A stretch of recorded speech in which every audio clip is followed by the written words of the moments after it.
Hi, my name is Milan, and welcome to the Kamen Rider Zero One Episode 40 review. I am not reviewing the entire show, don't worry. Um, Thank you for everyone that has watched my Kamen Rider 1971 slash the original Kamen Rider review. Um, it's been getting some positive attention. I posted it on the Reddit, on my Twitter, and all that good stuff. And some people have seen it and they think that it's good. I'd like some people to critique it, however, just so that I know what my next steps are and just, how to improve my content. Um, when will I upload part two? So this is a bit unusual because I said that I'm going to do everything chronologically, but I also said that then my channel will be dead because, you know, these show reviews take a lot of time because I'm a big procrastinator. So just yeah, I just decided that every now and then I'll talk about something. And this week, episode 40 came out with Kamen Rider's, excuse me, episode 01, episode 40, and yeah, let's talk about it. It's pretty interesting, and there are some things that I want to address because some people don't get it. Like some things about 01. So I hope some people get this sorted out. So let's explain the episode. So the narrator. See how we have a narrator in 1971 and we also have one in here. It's pretty cool, isn't it? But basically what happens is he says that everything is screwed up. Everything is not good. Ark-Zero basically destroys the Zero One driver. He basically takes it off from Aruto from the last episode, and yeah, he just says that he can't be Zero One anymore.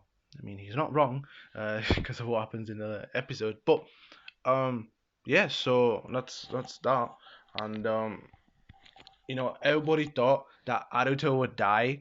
Um, I low-key thought that would happen too. But yeah, no, he's alive. Shout out to Forze, Drive, Ghost, all these good peeps that have died for our lovely, final form. I think Wizard died as well. I haven't watched Wizard, but that's besides the point. Um, Aruto basically tells Jin and Izu that he talks about dreams, and this show is always talks about these dreams, and this episode talks about it a lot. Some people could call it repetitive. I feel like it just fits Aruto's character, and I'll talk about that more near the end of this review. Because there's something that I just thought about whilst I was watching this episode. And yeah, Aruto just tells Jin like, "Hey, listen, everything may seem like it's over, but it's never over." But yeah, so Izu is like, "How can I help you? Like, everything is like it's shit." Like, and then Ikazuchi, or basically Ark, the Ark basically comes in Ikazuchi's body, and he's like, "My calculations are perfect. I did quick maths. Two Two plus plus two two is is four. four. Minus one, that's three. Quick Quick maths." maths. And he comes in and he's like, "You're dead." And then Jin transforms finally, because in the last episode, Nagi was just holding him. Bam, what's happening? But they basically did a switch because Aruto can't henshin now. Even though last episode was a bit stupid because Naki just held him, but that's besides the point. Um, and yeah, Arc-Zero basically, tries to defeat Aruto, but then Jin blocks the thing, blocks the attack. The whole hidden manufacturing building explodes, and it looks like the opening. When Aruto is basically lying on the floor, thinking that everything is over. Yeah, so that happens, and it's a cool throwback to the opening, obviously, and just when everything seems to be going so well, guys, Aruto gets killed off. Legitimately, I'm like, he actually gets killed off. Phew. Like, it's funny, like, I watched Ninja Storm recently, and if you watched the last episode, if you remember, they did some finger stuff to defeat the bad guy. Yeah, that was bad. But Arc-Zero does a fucking 2.0 of that. So that's that. And then yeah, Aruto's dead, and everybody's having a bit of an emotional moment. There was a scene before that where Fua and Yua are talking to Guy about the fact that this is all of his fault and all this stuff. It's funny because Yua does it at first, and then Fua tells Yua to calm down, and then they do the opposite thing. So after Aruto dies, Fuwa is the one that gets a lot like so pissed, and then Yua's like, not now, just not now, which is okay, and Izu starts to cry. And Jin is really surprised by that. He's he says stuff like, I'm just scrolling through the episode whilst we're talking, and Jin is surprised. He's like, how? How? Like, because I guess that human geese just can't cry. I mean, it makes sense, but he's like, is it like from a cooler or something? And she's like, I don't know, I don't care. Like, I'm crying and I can't stop. Like, and it's so interesting. Like, yeah, sure, Izu is not like the most important character in the show until now. But I like Izu. I think she's a cool character and she holds a lot of responsibility in, for Aruto and them, showing this dream of working together as humans and human gears. And when she starts crying, so before Izu does whatever she does, Guy gets killed off. Dude, when I watched it raw, everybody was like, "Yes, Guy's dead. Let's go!" And then that thing happens that I'll explain in a minute. So that was funny. And then Yua gets killed off, just when protecting Fua, showing that she's a real simp. And then Fua gets killed off in the middle of his transformation, actually. Like, they do a full shot rise, and then Ark-Zero's like, pooh, and then Fua's like, but yeah, when Izu starts crying, her module, I don't know what you call it, the earphones, right? They start glowing green. And then she goes back in time. It's kind of like Groundhog Day. I haven't seen that movie, but whenever someone, whenever this loop happens, they always say Groundhog Day, so I'll just say that. And Izu is like, what? Why am I here? And she's like, guys, we have to leave. Ark-Zero's gonna come, and then Ark-Zero's like, no, no, no, no, no, no, no, no, no.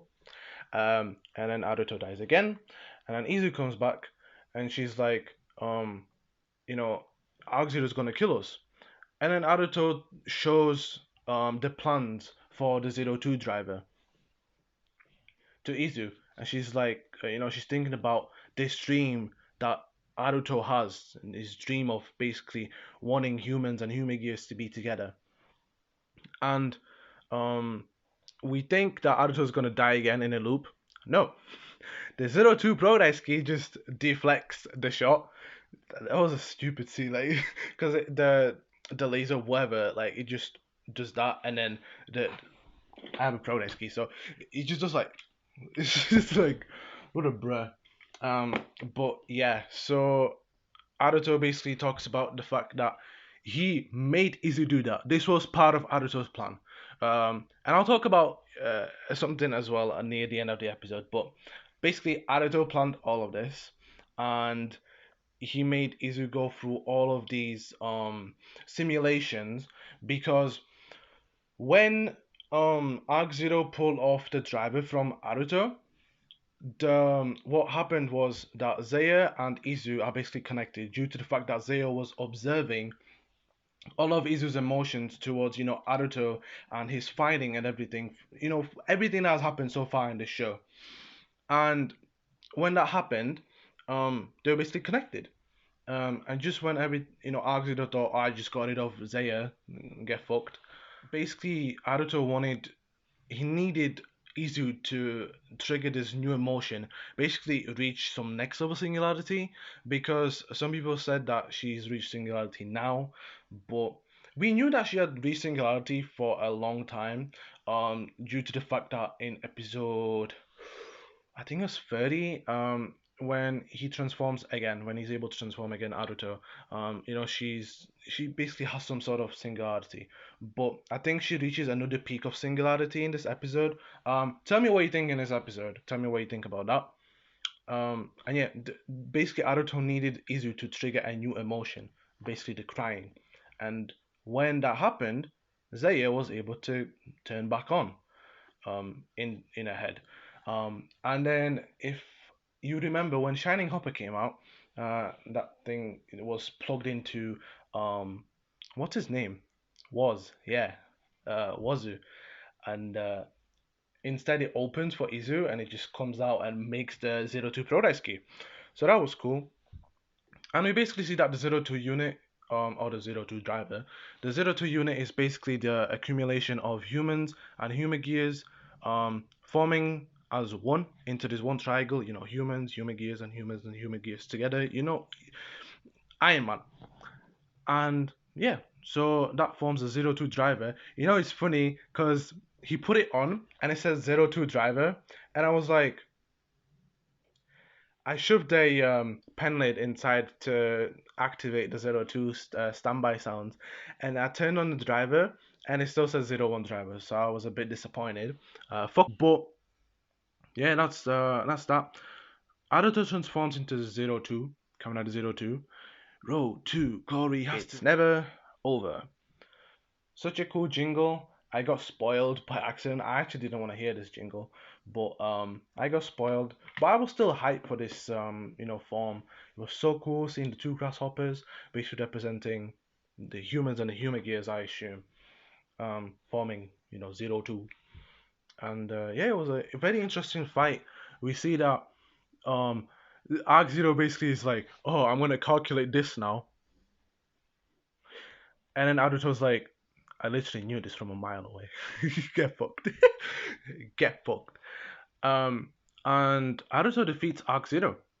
Or so we think. Horobi comes by the end, takes Ikazuchi and says like, you may have defeated Arc-Zero now, but the satellite arc still exists. So basically, you're fucked. So that's what happens. But that was a cool introduction to Kamen Rider Zero Two. When I watched it raw, because I didn't understand the whole situation with Zaya and Izu, I thought it was bullshit. I thought it was fucking bullshit. But now I watched the episode, and I think it's one of my favorite episodes, which is why I'm basically talking about this right now. It's one of my favorite episodes because, yeah, sure, again, dreams, something that has been repeated a lot throughout this show, but it's the point of the show. It's like the theme of the show, showing different dreams that all these characters have had throughout the show, and then how they've changed and how they want to pursue these dreams in this show, which is very interesting. Because people are like, so we know from episode one that Naruto, his dream was to make people smile, and if he couldn't make that with his jokes, then he'll do it by being Kamen Rider Zero One and taking over hidden intelligence at the time. Another point that I want to mention is the fact that some people are like, in the previous episode, in episode 39, Naruto was making the plans for the Zero Two unit, and many people were like, throughout the whole show, we haven't seen Naruto basically being this smart, hold himself, as a good or a CEO of a company. My argument is that, again, since episode one, we know that Naruto, when he was Zero One, he was inside of Zaya. If you remember the tutorial scene where he was learning how to be Kamen Rider Zero One, that was fast. Like, that was fast. It was like nanoseconds that he learned how to be Zero One, right? So, my argument to that is that because he was under Zaya for so long, he was able to learn everything about this company, everything about, this, just everything, right? Fighting style, how to just be a good CEO. Yeah, sure, he did lose with the the company arc, but that was a shit arc. So it doesn't matter. The point I'm saying is that Naruto basically has a valid reason to why he is smart, because he had he had Zaya and Izu alongside him, and I think that's good. But it also shows how like Naruto wanted this dream, but he wanted it. He didn't want to do it together with Izu at the start. So it's kind of showing how like he Naruto is basically showing how he can be reliable to Izu, because a lot of help that he has been given was by Izu, and he's doing kind of the reverse, but that was a bit shitty because he made her fucking look at him dying like 3 times in a row. But yeah, that's the episode. Really good episode. Zero Two Big Bang is such a cool finisher. Looks like a movie, with the letters. and yeah, everything seems to be going smoothly. I hope.